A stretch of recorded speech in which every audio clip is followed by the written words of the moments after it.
The Five Live Cricket Show.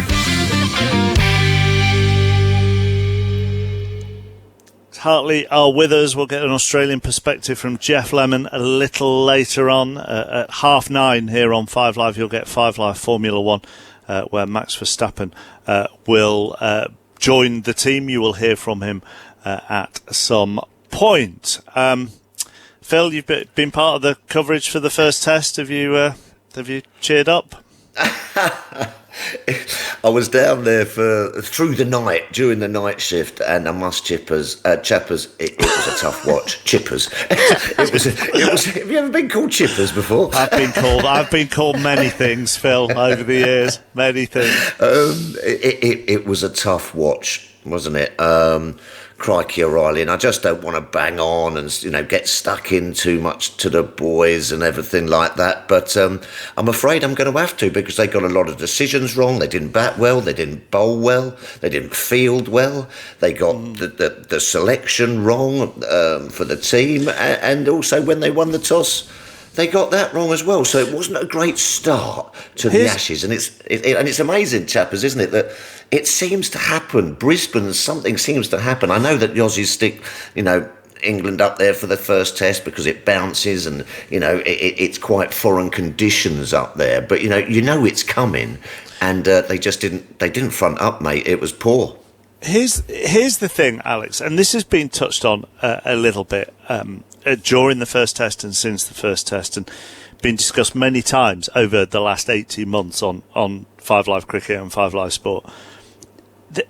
All the planning, and I realise COVID has affected it at times, Alex, but all the planning, all the rotations, all the discussions about Joe Root not having his best team available for him for certain series, everything we were told was then targeted so that by the time they arrived for the first test in Brisbane for the Ashes, all of it was planned to the nth degree to get to that stage. That's what the past 18 months are about. Yeah. All the criticism, all the critics saying, "Oh, they shouldn't be doing this." Well, it will eventually bear fruit when the Ashes come around. Yeah, and then you get to the Ashes, you've got everyone available, and you don't quite pick your best 11. It was all a bit bizarre, wasn't it? I've heard on the grapevine that Jimmy Anderson had a calf concern, but then they were saying he was fit. So I don't know what a calf concern is, or whether or not they were just thought, we'll rest the old boy and make sure he's all right for the next 4.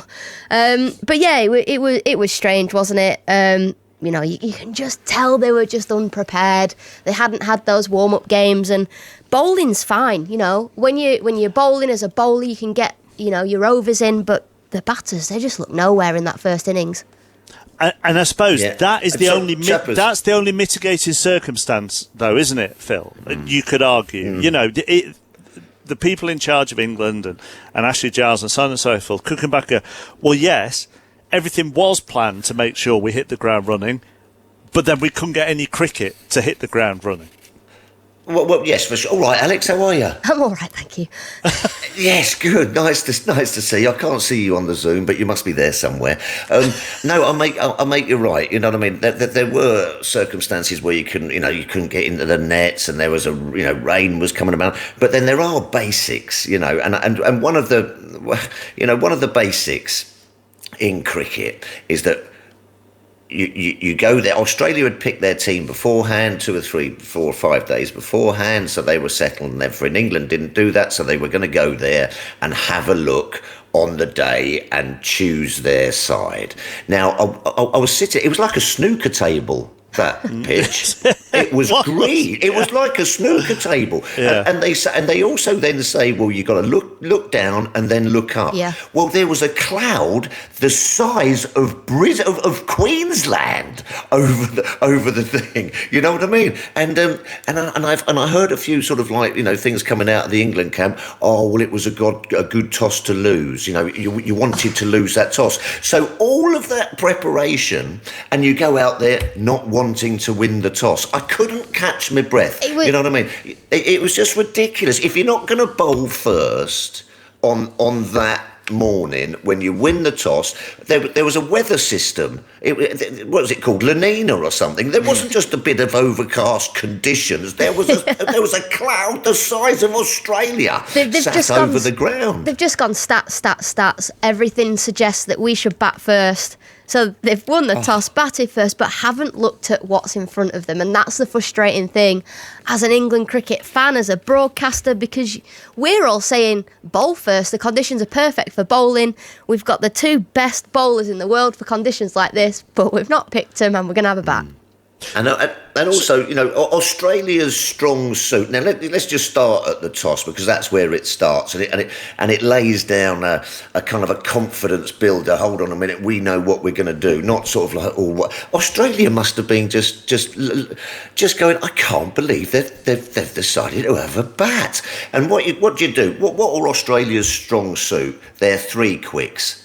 Stark, Hazelwood, Cummings, all in the top 10 bowlers in the world. And we just handed the initiative straight to them on the toss of the coin. I bet they could not believe it. When you go to Australia, you've got to in order to win an Ashes series, you've got to get everything spot on. You know what I mean? You can't go over there and muddle your way through an Ashes series and win it. You've got to bowl brilliantly. You've got to bat at the top of your game, and everyone's got to get partnerships like that. You've got to field brilliantly. You've got to take your run-outs when they're on opportunities, and also you've got to pick the right team, and you've got to make the right decisions. And I'm afraid none of that happened. It was unbelievable, and I don't want to rattle on and everyone say, oh, this is just hindsight and everything. It's not. It's the basics of cricket, chappers.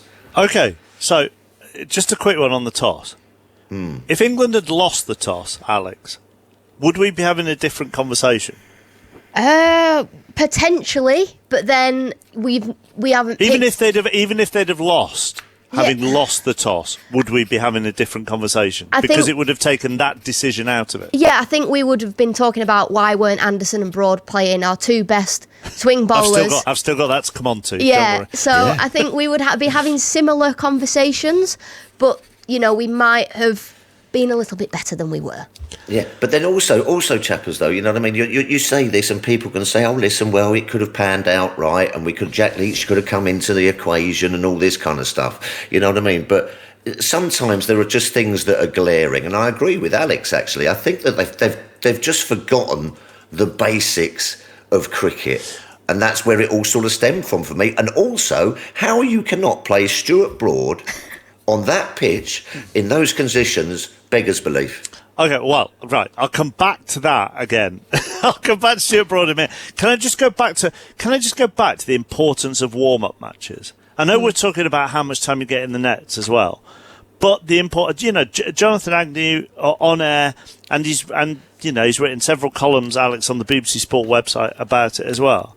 You have to have sympathy for England batters that they haven't had warm-up matches. Yeah. And if you need any evidence to back that up, it's the performance of Travis Head, who has been playing Sheffield Shield cricket. Yeah, I think people don't understand how long it takes batters to get used to certain conditions. So you go over to Australia, you play your warm-up games. England women have just been to Oman, and in their first warm-up game, the girls were 40 for 4, 50 for 5, 60 for 6. And on the last day, playing a red ball game, the bowlers didn't get a wicket for 60 overs. And that, for me, just proves how important warm-up games are, because you get the time in the middle and you get to make mistakes and you get second chances. But when you go straight into an Ashes series, there are no second chances. You have to go out, you have to perform. And these England lads haven't had that opportunity to make those mistakes. Yeah, and you're right, chappers, and everything. So then again, that's another thing that compounds the decision at the start. You know what I mean? None of your batters have had a go, so I'll tell you what we'll do. We'll have a bat on a green one with overcast conditions. You know what I mean? Why do that? Because bowling is a little bit straightforward, you know what I mean? You've got 6 goes at it. It's as simple as that. I always used to have a moan at the batters, you know what I mean? Because I said, oh, it's a batsman's game. But it's not really. You have one chance. You nick off, or you're not in good nick, you lack of confidence, you lack a match practice, and you're gone. With bowling, you can find your rhythm very, very quickly. You know what I mean? It's an easier sort of art in a funny sort of way. And so that decision at the very start, just put that batting unit absolutely, talk about throw them under the bus. They didn't have you know what I mean? They would have had to play phenomenally well against the likes of Cummins, Stark and Hazelwood on that, even if they'd have had 5 warm-up games and they'd all got hundreds. So what do we do then? Great question. Occasionally, Alex, I manage to ask one a month normally. Who knows what sport it's on? But occasionally, I get one. Focus on the batting. We'll do Anderson and Broad in a little while. Yeah. Okay. What do we do about the batting? Do you know what? I think Hasib Hamid was an example of how to leave the ball, and so was Labuschagne. Labuschagne was leaving the ball on length, knowing it was going to go over the top of the stumps. It wasn't going to get him out, but the England lads just weren't leaving the ball. Like they were just playing shots, and everything we played, we'd nick to the slips, we'd nick to the keeper. Whereas Australia and Hasib Hamid, for a certain amount of his innings, they played really, really well. And I think lessons have to be learnt quickly going into this second Test match. And there were little bits and pieces. I mean, it's the hope that kills you, isn't it, in cricket? Because that second innings, when Root and Milan were going, I was daring to believe, and was going, we've got ourselves into a fantastic position here. Come on, let's sort of put that first innings aside. And I've turned up there at, I don't know, 12 o'clock in the middle of the night thinking, we could, let's get into it. We get through to that new ball, not lose any wickets, and then perhaps lose 1 or 2 with a new ball and, try and put this Australian bowling attack under a little bit of pressure, because they did flap a little bit, that Australian attack. They did sort of just go take their foot off the gas a little bit, and we're looking for remedies of how to break this partnership. And for the first time, Pat Cummins was put under a modicum of pressure. But then we've turned up there, and what happens? We lose 3 wickets before the new ball, and the game was done. It was done and dusted. So, okay, Hamid played all right. He played nicely. He looked composed. He wasn't sort of worried about the pace of the Australian bowlers. But there again, he got 30. You know what I mean? And people were saying that, there was a nice little partnership between Buttler and Stokes in the first innings. They put on 50. I mean, we're clutching at straws. Yeah, it was kind of clutching at straws, and the same with the bowling. And I don't want to have a go at the bowling, you know what I mean? But I thought Mark Wood, kept his pace up and looked hostile, great. And I think that Ollie Robinson, bowled beautifully for periods of it. They got 448. You know what I mean? So you've got to take every catch. You can't bowl no balls and everything like this. You've really got to be on it. And I'm afraid they were miles behind. Do you know what really frustrates me as an England fan and a pundit is you look at our middle order of Root, Stokes, Pope, Buttler, Wokes, Robinson, all down the order, all should be contributing. They're world-class batters. They are good cricketers. But time after time, Joss Buttler, Pope, they get 30, they get 40, they get out. Go on, finish. No, and it's just time after time again, the same things keep happening. And Joe Root, he's carrying that whole England team at the moment. He's scored double the amount of runs as anyone else in 2021. And if that's not saying something to the England selectors and the other lads, I don't know what will.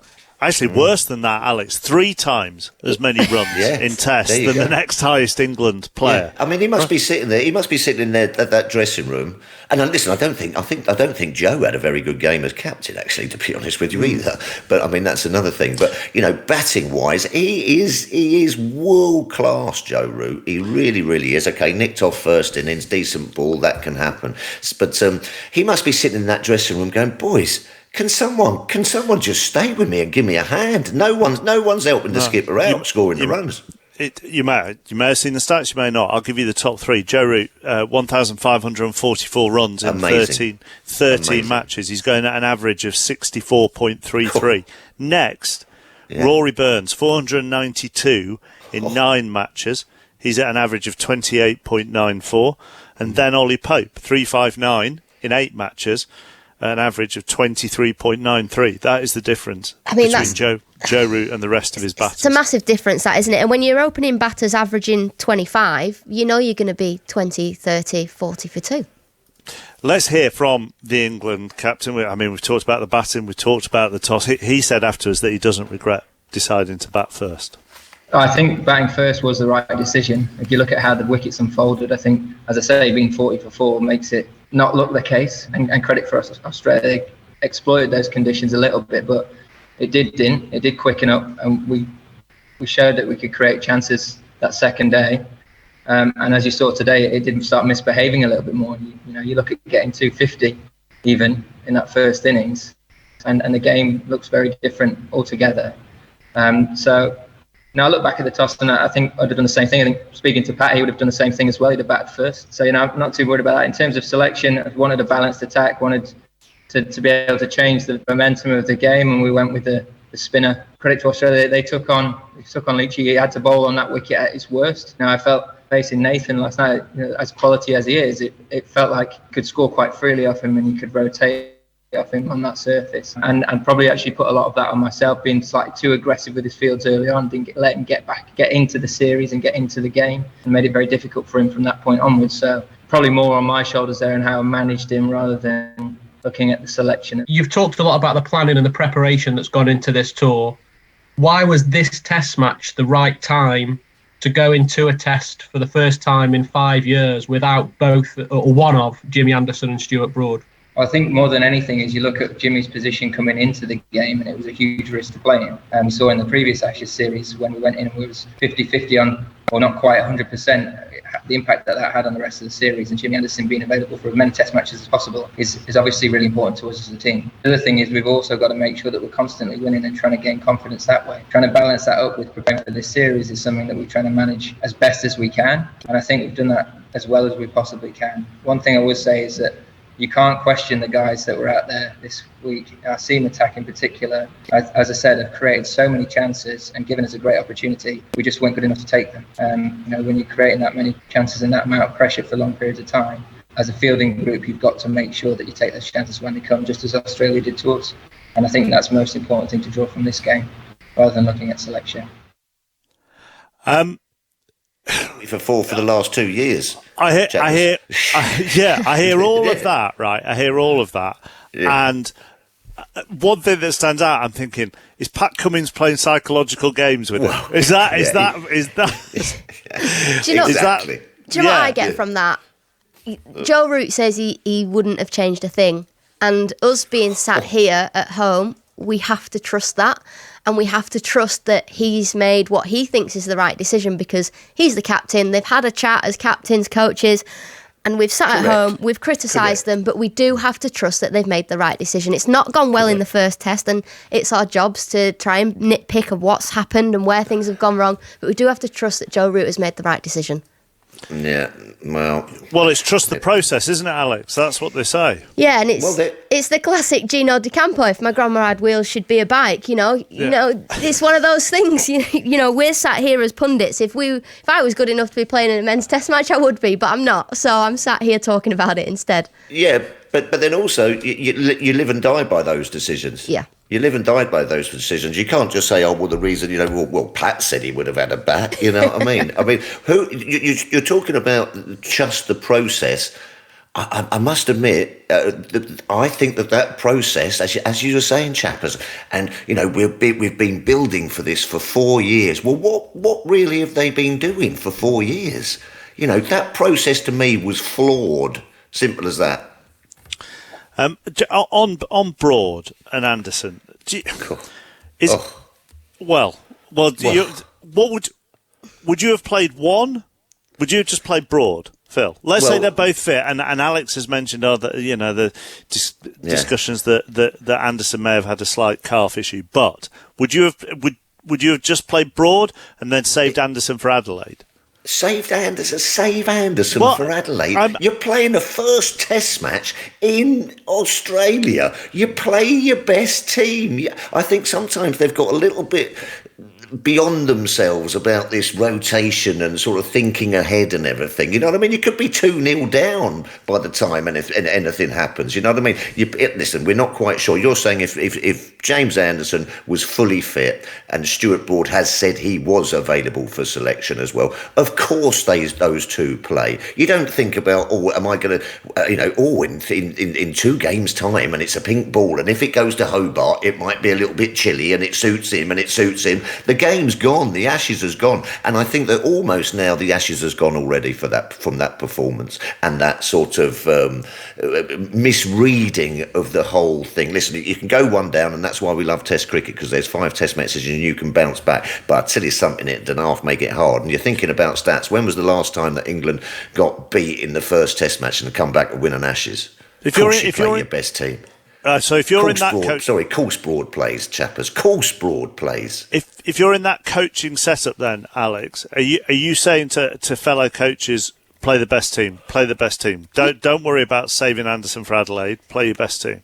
From the sounds of it, Anderson's not 100% fit, so I wouldn't play Anderson knowing he's old. Yeah. You know, he's an injury risk. And if you lose Anderson for the sake of one Test match and he blows his calf and he can't play the next 4, I understand that and I get that. But Stuart Broad, with the wickets he's taken, the class player that he is, he should have been playing. Yeah, left-handers littered in the top 7.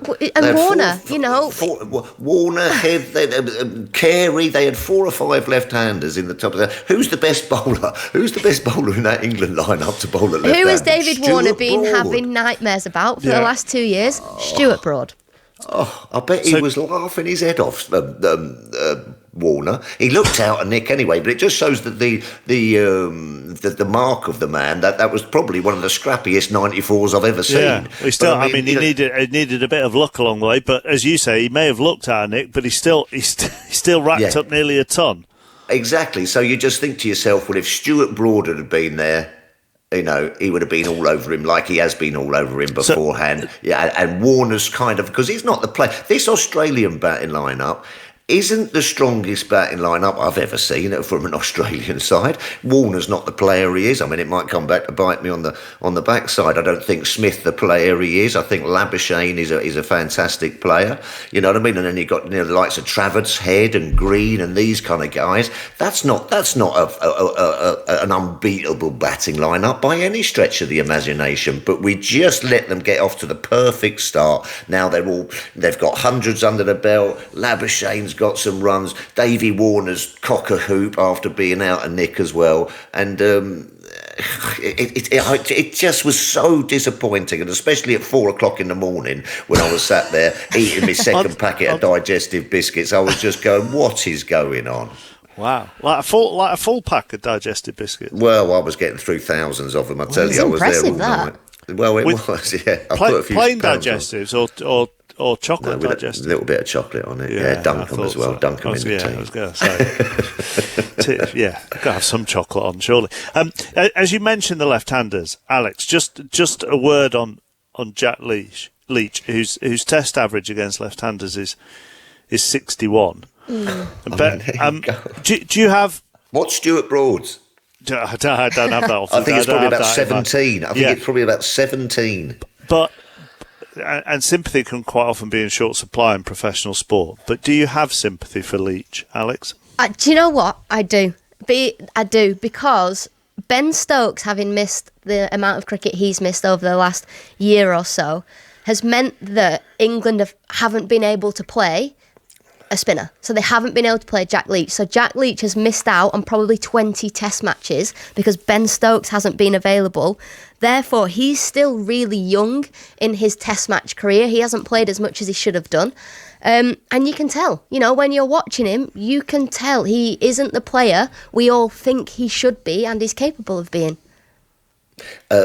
Yes, and I said when I was on commentary that I think that they gave old Jack Leach a bit of a hospital pass there. Haven't played him. He's only played in the subcontinent, hasn't played for 2 years in England. He's been, giving the drinks out and what have you, and then they go on, son, off you go and bowl at 4 or 5 left-handers on a green top at the Gabba. But then, having said that, Chappers, he didn't bowl great. No, it's as simple as that. And if you're going to pick a spin bowler in Australia, you have to know in your mind that in the first innings, he's going to have to hold an end. That is his job. And, and everyone goes, oh, well, the Australians targeted. Well, boo-hoo. Of course they're going to target him. They're going to look to smash him out of the attack. So he'll be disappointed, that is for sure. Yeah. Because, you can't just bowl. You just can't bowl when it's turning square all the time. As a professional spin bowler, you've got to have the craft and you've got to have the art to hold these guys in the first innings and then get into the game as the game moves on. So I understand that he got a bit of the rough end of the stick. But then, having said that, he couldn't hold them. Yeah, your spinner shouldn't be going at nearly 8 and over in a test match. Only bowling 13 overs. You want your spinner to hold up an end, to give the seamers a rest. You want your spinners to be bowling 25, 30 overs to help the seamers out, to keep them fresh. But then we've seen Ollie Robinson bowl 23 overs in the first innings against Australia. And he was blowing. His speed's gone down. He's ended up bowling 113 kilometres an hour. He's better than that. He's got to get fitter. And then also, where does he go from here now on this series with these 4 Test matches coming up? They've kind of put him in a position now when he's a bit on a hide into nothing now. Well, does he play again, or do they now play best? I think he's been poorly managed, Jack Leach, by the the bosses and what have you, the hierarchy and things. But then, having said that, when you do get your opportunity, you've got to take it, and he didn't. Yeah, and there is talk of England playing a spinner in the next Test match. It's going to be 40 degrees on Friday, so they've got Jack Leach, they've got Don Best. Don Best played for the Lions, went for 157. So again, another bowler that has been expensive. So England have got it's hard work being a spinner, isn't it, Alex? It's hard work, isn't it? It is. What do you do then? What do you do if they've both been carted in different games? And there's talk of Joe Root taking up the spin strain, for want of a better phrase. What do you do? You pick 4 seamers and use Root? Well, I think you've got to, and I think that England. They've had a little bit of fortune, actually, because it's going to be a day-night test, pink ball, so you play your seam bowlers. Yeah, I think as well, if your main spinner's bowling 13 overs, Joe Root's bowling 6 overs, well, Joe Root's capable of bowling 20 overs. If Jack Leach has gone at 7s, Joe Root's gone at 4s, well, Joe can probably do a job. Yeah, they've put him in a tricky position now. They've made a rod for their own back, really, in a funny sort of way. You know what I mean? How does he then come in to another Test match? You know what I mean? And lose the toss, and you're out there again on an absolute belter at Melbourne or something like that, and the old left-handers just keep coming, going, well, hold on a minute, we've slaughtered you, mate. You know what I mean? How are you going to come back? But then that's what Test cricket is all about, mate. It's a tough old game. It's for big boys. You've got to then brush yourself off. And to be fair, Jack Leach, I do like Jack Leach, and I think he can bowl, but he's quite a resilient chap. But I mean, he will be down at the moment. He will be very down, and his confidence will have been shot. Let's get the Australian view of things, shall we? Jeff Lemon joins us on 5 Live Cricket. Evening, morning. Good morning is what it is. Yeah, I'm on my way to Brisbane Airport to get to Adelaide. Fairly confused about what time and what day it is, but I think it's morning if I look out of the cab window. Did Australia's dominance surprise anybody? Not necessarily. I think more because England have a habit of falling over initially, and also of letting the less credentialed players in Australian teams do very well in home matches. That's been a bit of a trend over the past few series. So Travis Head making 150, you wouldn't have necessarily bet on that against anybody else, but England have a knack of letting those players prosper. What do you say? The less heralded, the less what? Did you call them? So who did they allow to flourish that you maybe weren't expecting to flourish? Well, last time around it was Shaun Marsh and Mitchell Marsh. The time before that it was Brad Haddin, who made about 500 runs in the series. So this time Travis Head's already got 150 when he would have been considered one of the less reliable in the top 6, put it that way. So you get Steve Smith out for 12, but you let Travis Head make 150. Then on balance, you don't come out ahead. No, and also, chappers, hello, Jeff, Tuffers here, mate. And also, was it the 3rd fastest ever Ashes Test, 150? Something like that, which tends to indicate that something's gone wrong at some point along the line. Absolutely.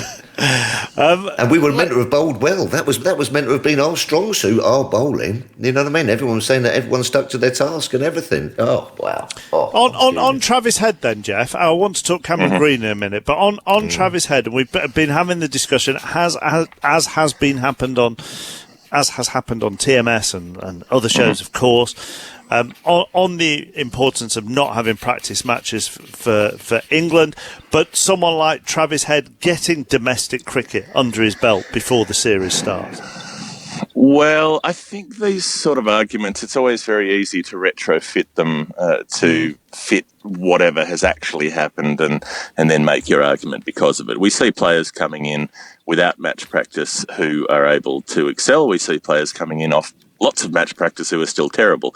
So, or sometimes the match practice actually gets them out of form because they stop making runs and then they get so worried about it that they're even worse. So it's not always a one-size-fits-all policy, but a lot, half of the Australian team had the same issue of coming in off the T20 World Cup and being pretty rusty to begin with, but it didn't seem to hurt any of the three Australian fast bowlers. Who stood out for you, Alex? Oh, gosh. It's a great question. I think it's hard to look past the guys that score runs, isn't it? Travis Head, it was either him or Khawaja that played. There was always going to be a lot of talk. Should it have been Khawaja? Well, Travis Head has gone out there and proven everybody wrong. 152 off 148 balls in a test match. That's outstanding. David Warner, he was lucky, but, he sometimes in test cricket that happens, nearly getting a ton. But I think wicketkeeper Carey for me. I think playing his test debut, yes, he didn't get runs, but he's gone unnoticed behind the stumps, and that's a really, really important role to play as a wicketkeeper. You don't really want to be noticed, and he was unnoticed and had a great debut. I think Pat Cummins stood out for me. I'll be totally honest with you. What a test captaincy debut that was. I mean, we know what he can do, but he just looked born for the job, didn't he? I mean, there was no nerves there. He seemed to marshal his troops. He was flying himself around at extra cover off a Nathan Lyon. His trousers were completely covered in grass stains, bowled like a genius. He's going to be a serious... I think he's going to be a very straightforward captain, Pat Cummins. He impressed me. Would you go along with that, Jeff? Straightforward? I think so. I don't think Pat Cummins has the same tendency to evade questions and dissemble and wander around in circles. So he's pretty straightforward when he speaks, and I think that's the same on the field. He said his main lesson to take from Steve Smith being captain was to lead from the front and then to take other parts of other captains that he'd played under and sort of try to emulate the best features rather than the worst of each of those captains. So he's done some thinking about it, but he absolutely led from the front in this test match. And you can always get a mark of a man about when there's like an LBW decision or something, or they want to go for a review. There was none of this sitting there having a little chat about it. He went up, talked to his bloke, and he just went, "Nah, carry on, move on." You know what I mean? That gets the sort of a little flavour of what the kind of fella's all about. And yeah, I mean, crikey O'Reilly, what a bowler he is. You know what I mean? He just keeps coming in 85, 90 miles an hour. He does not give you anything. Before you came on, Jeff, we discussed Joe Root in his post-match interview, saying that Pat Cummins has said to him that he'd have batted first as well. Mm-hmm. Is he quite good at the psychological games, Pat Cummins? No, I think they would have. I mean, that's the Australian approach, is always bat first. I think Joe Root was right in saying that he made the right decision. They just weren't good enough to back it up. So it's very easy to... excuse me, sorry. Yeah, it's very easy to have hindsight wisdom and say that because they got bowled out cheaply, they shouldn't have batted. You don't want to be batting last, particularly in Australia where the pitches are at their best through, days 2, 3 and 4 to bat on. You don't want to be batting on day 5. So he was trying to avoid that. And if they'd been good enough to get through a tough first couple of hours, they would have been fine. Wow, unbelievable. I can't believe people are saying that. When does anyone win the toss and bowl first then? In England, in England. No, listen, it had a cloud over it the size of Queensland on that first day. You may as well not bother having a toss at the Gabba then. Well, in many ways, you shouldn't. Everybody wants to bat first, though. That's the thing, because that cloud hangs around for a couple of hours. It moves around for a couple of hours, and then you're batting on day 2 with the best batting conditions, and you pile up a lead. That's how you're supposed to do it. You're just not supposed to get out on day 1. Let's hear from Pat Cummins, because he was asked about Cameron Greene, who had combined bowling figures for 3 for 29 off his 13 overs. We might explore with Jeff and Phil and Alex in a minute how that alters the balance of this Australian team, what he might bring to them. This is what Cummins had to say about Greene's overall performance. Yeah, I hadn't seen a lot of him in Shield cricket, but everything I was hearing was positive. There was a lot of chat a couple of years ago that he was next, one of the next best quicks, really hard work. And then he started churning out hundreds. So it's huge for us having that, not only just an all-rounder that bowls a bit, but he's a genuine fourth quick. Last summer was tough in that it was literally straight after a stress fracture. So not only could he, didn't want to put too many overs into him on the ground, but little things like preparing for games and getting overs into you and working on things in the nets. He just didn't have a lot of bowling behind him, whereas he's had a really good pre-season, bowled a bit more in Shield cricket. So he's back to probably what he was bowling a couple of years ago, and just a huge asset. Bowls 140 bounce, can swing the ball, and just really wanted to get him, into the game, get his first Test wicket, and he's away now. He's a huge asset for us. Still firmly in our top 6 batters, but to have someone like him that can give us genuine wicket-taking overs, great. So what difference is he making then, Jeff? Well, I'm glad that you picked out that question, because I asked that question. So it's, it's good that we teed you up with content for the show. But, it's exciting because Cameron Greene last summer, like Patrick Cummins alluded to, he was just placing the ball down there. He was obviously a bit ginger about his body and his recovery, and he was bowling like a bit of a medium pacer sort of all-rounder, whereas this time around he looked like a fast bowler. He galloped in more, he let it go, he was extracting bounce out of the wicket, and he was getting movement. So you put all of those things together, if you can have someone in your top 6 do that, that's a thrill. Australian cricket doesn't find genuine all-rounders very often. I think the last one we had was Keith Miller. So you're going back a while. He impressed me. I think the way he bowled, in the first innings, he looked to just bowl back of a length, bowl the bouncers, and looked to sort of do a holding role actually for the other 3 guys as well. But in that second innings, he looked just to sort of pitch the ball up and look much more of a threat. So he looks like he's got both sort of strings to his bow, so to speak, that he can do the job of rotating and giving the quick bowlers a bit of a rest, bowling at good pace and good bounce, and we know that. But then when he was asked to sort of like just pitch it up and go searching for a few wickets in that second innings, he could actually do that and start to get the ball moving around as well. Haven't seen him bat, but apparently he can smash it around as well. So I think they might have found someone there. And as we've all been saying, and as we talk about with Stokes, Alex, and then that completely, the options that then gives you when you have somebody who can do what he can do. Yeah, it does. It gives you so many options. So you've got a seamer that can bat at 6. It allows you to be able to play somebody else, whether or not you want to play another seamer batting lower down the order or another spinner. Having somebody like that in your team is so special. So they've found someone in Greene, and the fact that he's Tuffer's just said, adaptable. He can play that holding role. He can look to be aggressive with the ball as well. I think they've found somebody very special. Who'll come in for Josh Hazlewood then, Jeff? Oh, it's a tough one. It would be a bit stiff on Michael Neser if he gets jumped in the queue, because he's been 12th man for about 400 years. But he's, I know the feeling. I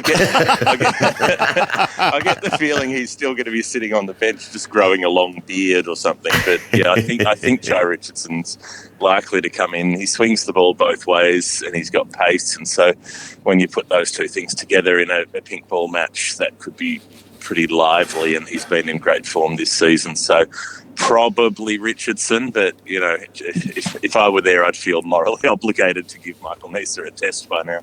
Partly because he's been waiting for his chance. He took 5 against the Lions last week as well, didn't he? Well, that's the thing, and he does that. I mean, I think he took 5 against them in 2019 in England as well. So every time he's had the opportunity, he's impressed. He just hasn't had that final opportunity. It doesn't sound, does it, Alex, that even without Hazelwood there'll be much respite? No. You know, I think, and there's the questions of you know, Broad, Anderson, what's going to happen. I think Australia, you know, they've got options. There is no respite, and England they've got a lot of questions. You know, if Broad plays tomorrow, it's his 150th test. Normally, you'd expect him to be up for interviews at the press conferences. But he's not doing the press conference with James Anderson tomorrow, so maybe that suggests he's no certainty to play. Are there any other doubts for Australia ahead of this? And then we'll come back on to what England do. Warner, Jeff? touching Warner, goal? yeah, Jeff? Yeah, Warner's still probably lying ball. He got hit in the ribs and has a fair bit of bruising there. He's pretty tough, so I think he would be pushing to play if he thought he could, especially given how little Test cricket. He's played 12 tests in the last 4 years, just about. So he'd be anxious to get out there if he can, but if they think it'll risk a greater injury for the series, they won't play him. Jeff, thank you very much for coming on, and also thank you for asking Pat Cummins that question. So that's a double whammy of material for us this evening. Thank you, Jeff Lemon in Australia on his way to Adelaide for the second test. Do you see any you know, if there was no Warner, and we've talked about no Hazelwood, it doesn't feel like there are, even without those two, that there are any weaknesses that England can exploit. Well, I slightly disagree. As you say, I think that apart from, you take sort of Smith and Labuschagne out of that batting lineup, okay, and I know Travis Head got this third fastest 100 and everything. Right. And we've just praised Cameron Greene. Yeah, we've praised Cameron Greene, but he left one and got first baller and everything. So the Pat potential Cummins got a 5 and his captaincy's been good. Mitchell Stark first. Well, when ball. you talk about it like that, you know. Listen, we're not being too down on it, and you've got to believe this is what Test cricket is all about. You've got to believe that on your team you've got some weapons to fire back with, which we have. Yeah. And so, you know, things can change as Test series go on and everything. And I just feel that Australian batting lineup, I think that they've got a bowl out. I reckon that they've got 150 all out in them as well. Okay, these are just the stats that I have, Alex. So okay. I'm not being. I feel Phil's probably been the most negative this evening. I'm not being negative here. Listen, I'm not being negative. I'm just being realistic. I'm just saying what I saw. What I saw, chappers. I'm just going to throw a couple of stats out there, Alex. There isn't even going to be a question with them. You can react to the stats however you want. Bring it on. England have lost 5 of their last 6 in Adelaide. Only one win there since 1995. Lovely. And I played in that one. Did you? Well, yeah. There's we found a positive. Well done. England's record in day-night tests overseas: played 3, lost 3.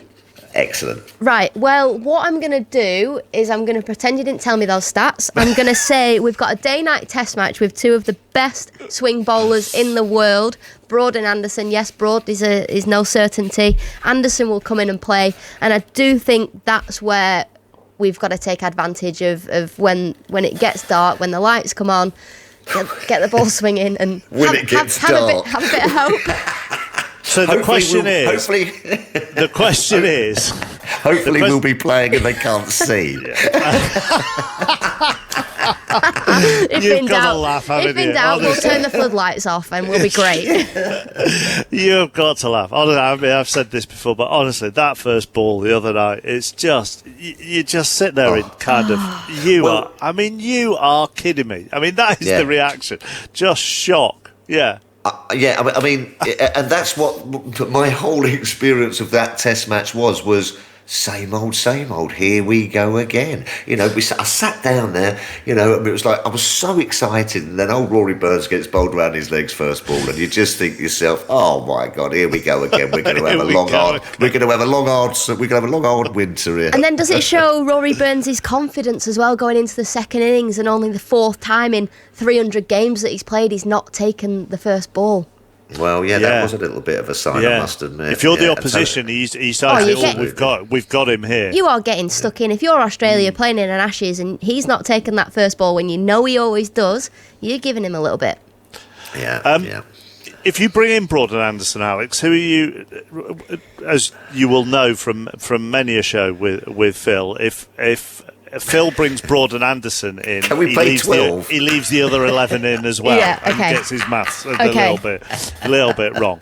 So, as you're slightly more professional and can count, I'm going to force you to take 2 players out for bringing Broad and Anderson in. Now, before I looked at the weather, knowing it was going to be 40 degrees on Friday, I'd have taken Leach out, and I'd have taken the nicest man in cricket out, Chris Wokes. And I think I've got to stick to that. I'm going to stick to my guns and say Wokes and Leach. There's talk about Wood, but I think Wood just a little bit of point of difference. I think if you play Wokes, Robinson, Broad, Anderson, they're all very samey. So I'm going Wood to stay with his pace. So I'm getting rid of Wokes and Leach, as much as it pains me. Okay. Are you bringing both Broad and Anderson in, Phil? Absolutely, without a shadow of a doubt. So who are you taking out? I am afraid that I am going to have to take out Jack Leach, and I don't know whether I'm going to be able to see him again during this summer over in Australia, which is a shame. But just as I said earlier, I think it's just been poorly sort of handled, and I think I'm going to have a look at the track. I'm going to have a look at the track when I go there, because Chris Wokes is a great pitch up swing bowler. Looks to hit you on the pad, looks to hit you on the knee roll, and if the ball is going to swing and seam about a little bit, do you need that point of difference, which is Mark Wood? Mark Wood bowled very, very well and kept his paces up all the way through there, and it was a wholehearted effort from him. But I think that then Wokes just gives you a little bit more with the bat. It might seem a little bit samey, but I think who's going to get you more wickets when the ball's nipping around on a day-night pink ball game? I'm just going to say to myself that Chris Wokes might. I suppose what you want from Chris Wokes is just to pitch it up ever so slightly as well. He just bowled back of a length in that first innings for England. So if he can pitch it up and get the ball swinging, then go on, Wokes, you get some wickets. Yeah, because I suppose that is the only question mark on your selection then, Alex, isn't it? Yeah, is Wokes and the conditions and the day-nighter and the pink ball and so on and so forth. Yeah, I just do really like Wood. I like the fact that he runs in, bowls at 90 odd miles an hour, he can, bowl bouncers, and I just think that's what England are lacking. You look at Australia's attack, they've got some really quick bowlers in there, and having Mark Wood in our attack will probably be a bit of a fear factor. The batting stays the same, presumably. Well, I mean, the only one you've got a bit of Crawley, you've got a bit of Bairstow, but I think you've got to give the batsman one more time. You've got to get him in the dressing room and tell him all off and say you've got to help your captain out and get some runs and stay with him. I was impressed with Milan, by the way, in that second innings. I thought he looked born to Test cricket. He's had a funny sort of Test career, hasn't he? He played really well over in Australia last time, and then was sort of like said that he could only play on bouncy wickets, and then sort of slowly got eased out, but he came back and showed that he was made of some pretty decent stuff, and he's a very elegant player anyway, so I was impressed with Milan. Alex? Yeah, for me the batting stays the same. You look at who's on the bench. I've even been watching the Lions versus Australia, and the Lions were 13 for 3, so there's not many more options going around. So I think you have to give the batters another opportunity, if not another one after that, because like we keep saying, they haven't had the prep that they wanted. So I think it would be very harsh to change that batting order. I reckon the Aussies also, as you say, they want to get Hamid out. I could see in their body language. He played nicely. He can drop anchor and he can make it tough for them. He played all right.